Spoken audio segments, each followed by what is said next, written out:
音樂係世界共通語言，唔同地域嘅樂器相互交融，更會擦出不一樣嘅火花。呢日資深音樂人 Samson 張志雄就聯同音樂家陽光一齊參與一個音樂會。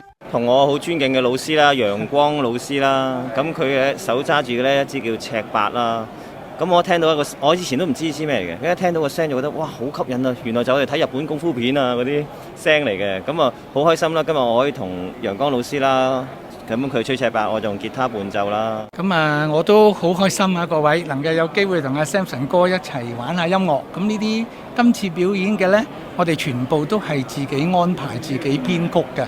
咁而我哋嗰啲組合不嬲都係全部係揀一啲希望能夠雅俗共賞而又發揮到有音樂性嘅作品啦。咁吉他同埋赤白呢，雖然係東方同西方嘅樂器，但係一齊嗰個效果呢係出乎意料地好嘅。呢日嘅音樂會請到梁振英等多位政商名人擔任嘉賓，演出內容包羅萬有，既有充滿活力嘅流行歌舞，亦有富含文化底蘊嘅樂曲演奏。